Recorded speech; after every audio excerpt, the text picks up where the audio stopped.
తీసిన రోజు మాయేనా, వీటి బలుపులు మాయేనా. మరి నీకేమనే ఒకటే డబ్బు కొట్టుకుంటున్నావు నువ్వు.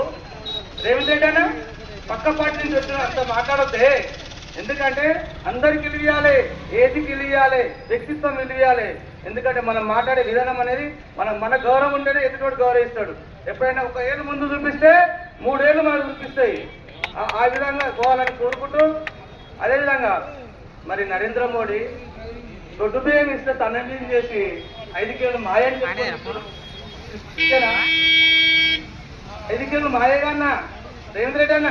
మరి అక్కడ సిప్పు చూస్తే వస్తుందన్నా సెంట్రల్ గవర్నమెంట్ అనే ఉంది. కానీ మరి అది గమనించి మాట్లాడాలి. ఇలా సీతకు వచ్చి మాట్లాడిందట, ఉచిత బస్సు పెట్టినాడు. ఉచిత బస్సు ఎందుకన్నా? జుట్లు పట్టుకొని కొట్టాలి ఇంకా,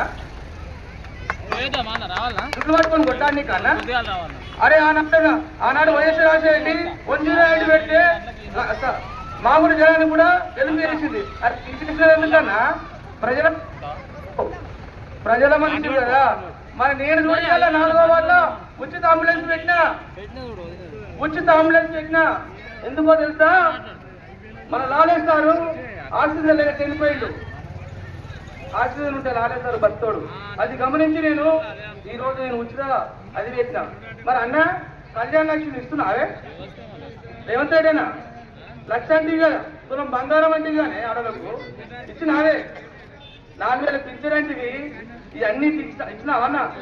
ఏది లేదు, డబ్బా కొట్టుకున్నావు తప్ప ఏం లేదు. రేవంత్ రెడ్డి అన్న నీ దుకాణం బంద్గా మొదలైంది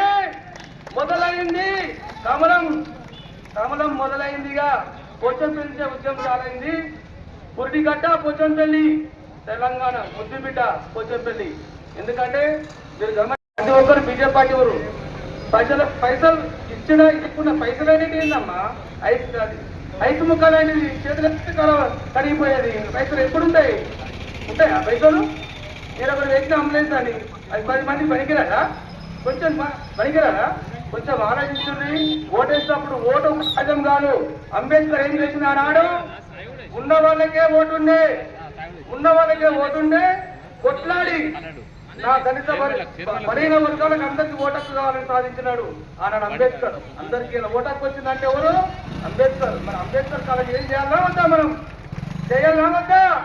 తప్పుడు ఏదమ్మా? పైసలు వద్దు మనకు, ఓటుతో ఆయుధం కుదురం. కాంగ్రెస్ ఇంటికి పంపిద్దాం, టీఆర్ఎస్ ఇంటికి పంపిద్దాం. మనం అధికారం పోదాం, సెంట్రల్ గవర్నమెంట్ నిధులు ఇద్దాం. మనకు 9 మంది ఎంపీలు డైరెక్ట్ నిధులు ఇక్కడి నుంచి వస్తాయి. మరి 22 కోట్లు మునుగుతున్నాయి, 22 కోట్లు మునుగుతున్నాయి. బయటకు తీస్తారు. ఎందుకంటే కాంగ్రెస్ ప్రభుత్వం వస్తేనే దాన్ని బయట తీసి పనిచేయాలనుకుంటారు. దయచేసి గమనించి ఏ వార్డు ఉన్న వాళ్ళున్నా బీజేపీ అత్యధిక మెజార్టీతో గెలిపాలని కోరుకుంటూ ఈ అవకాశం ధన్యవాదాలు తెలుపుకుంటున్నాను. అదే